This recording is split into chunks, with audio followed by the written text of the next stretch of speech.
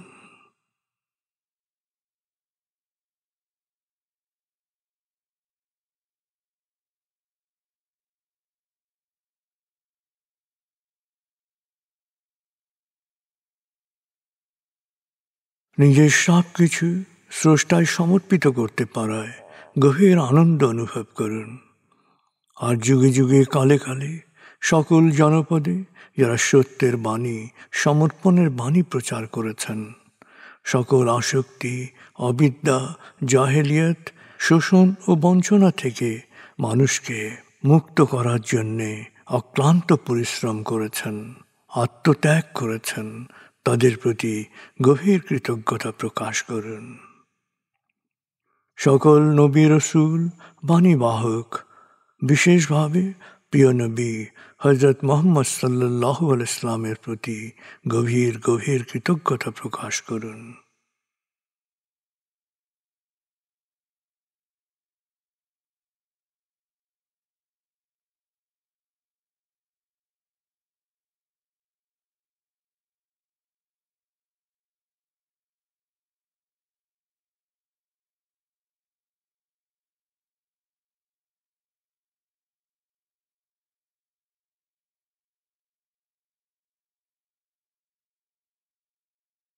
এবার নিজের জীবনের ধাপগুলোকে খেয়াল করুন। জীবনের প্রতিটি ধাপে যাদের কাছ থেকে উপকৃত হয়েছেন তাদের কথা এক এক করে মনে করুন, তাদের প্রতি গভীর কৃতজ্ঞতা প্রকাশ করুন।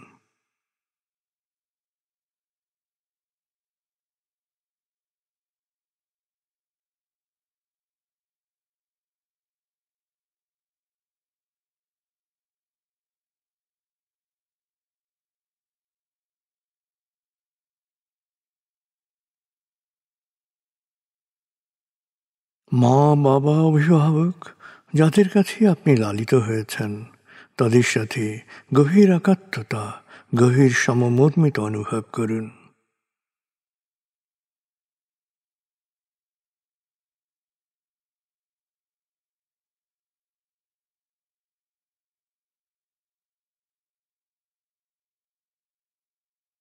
তারা কোনো রোগ ব্যাধি বা বয়সজনিত অক্ষমতায় আক্রান্ত হয়ে থাকলে তারা শৈশবে যে মমতায় আপনাকে লালন করেছেন একই মমতায় তাকে লালন করুন।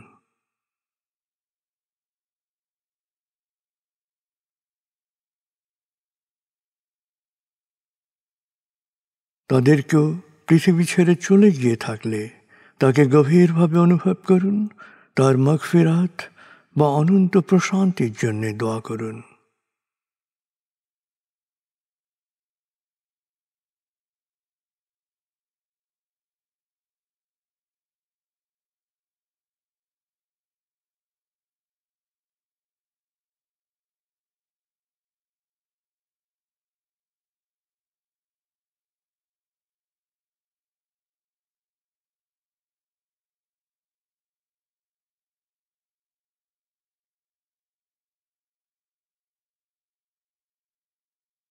স্বামী, স্ত্রী, ভাই বোন, ছেলে মেয়ে, আত্মীয় স্বজন, প্রতিবেশী এবং আত্মার আত্মীয় যারই যে কোনো শারীরিক মানসিক কষ্ট থাকুক, দুঃখ থাকুক, যন্ত্রণা থাকুক, এক এক করে তাদের দুঃখ, কষ্ট, যন্ত্রণা, অশান্তি খেয়াল করুন। এক এক করে তাদের দুঃখ, কষ্ট, যন্ত্রণার সাথে সমমর্মিত অনুভব করুন। হৃদয়ের গভীর থেকে তাদের জন্যে প্রার্থনা করুন। এক এক করে সময় নিয়ে প্রার্থনা করুন।